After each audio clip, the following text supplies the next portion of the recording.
Isang magandang araw po sa inyong lahat. Narito na po ang mga nagbabagang balita. Sa ulo ng mga nagbabagang balita.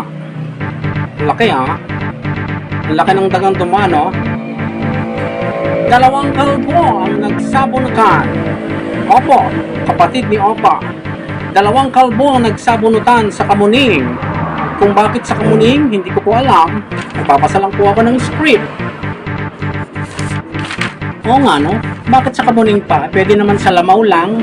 O kaya, pwede na dito sa Batangas 2. Anyway, ayon po sa report ng pulisya, ang dahilan daw po ng pagsasabunutan ng dalawang kalbo sa Kamuning ay dahil sa isang suklay.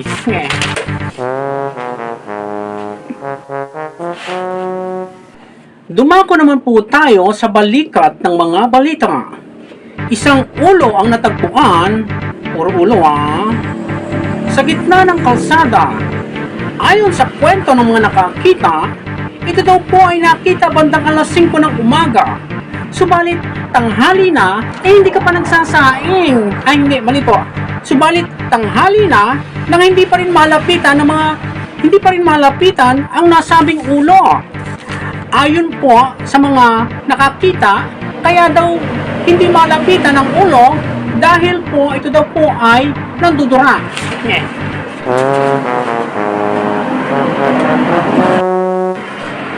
Dumako naman po tayo sa balakang ng mga balita. Tindera ng suka, tinoyo. Opo, kapatid ni Opa. Isang tindera ng suka ang tinoyo, makarang isoli ng isang namili ng isang galong suka dahil daw hindi maasim ang suka nila. At dahil dito, nagsimulang toyoin ang tindera ng suka. Anyway, highway. Teka lang po lumalaglag highway. Dumako na po tayo sa ulat panahon ni Karatan kasama si Baby B. Labas, pasok!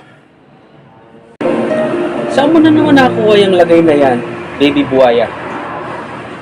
Magandang gabi po sa inyong lahat. Narito po tayo sa lagay ng panahon. Meron po tayong inaasahan na bagyo sa darating na 24 oras. Ito po ang bagyo. Pasok po siya sa 24 oras. Ito po ay papalapit sa ating bansa. Subalit po ang ating bansa ay papalayo sa bagyo.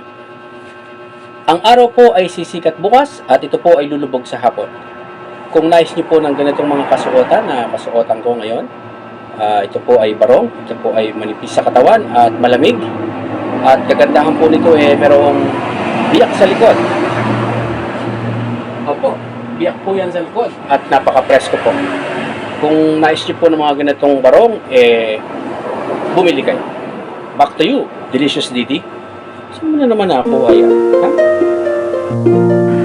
At dyan po natatapos ang walang kakwenta-kwenta nating mga balita.